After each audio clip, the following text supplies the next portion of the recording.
आपको श्यामा प्रसाद मुखर्जी के बारे में बताने जा रहा हूँ। आज आपको पता है कि बंगाल का इलेक्शन का रिजल्ट निकला है, जिसमें बीजेपी ने थम्पिंग मेजोरिटी से सरकार बनाने जा रहा है।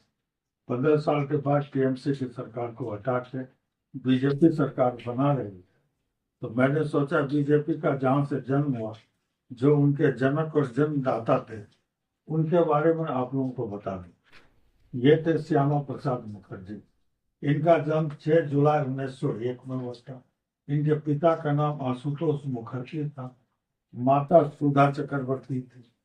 बचपन का नाम बेनी था।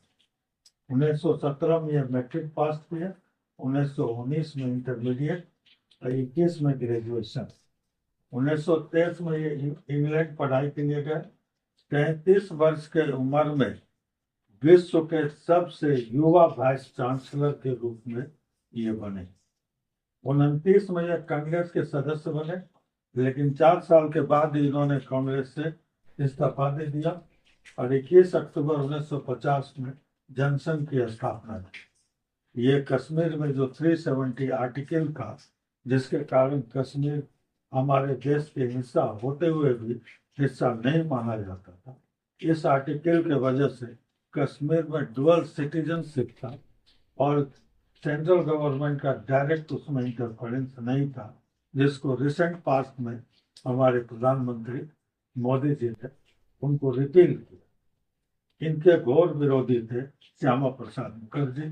इनको रिपील करके मोदी जी ने श्यामा प्रसाद मुखर्जी के सपना को साकार किया और उनका यह भी मानना था कि देश में एक राष्ट्र होना चाहिए और एक ही नेशन होना चाहिए। डुअल नेशन दो तरह का नहीं होना चाहिए।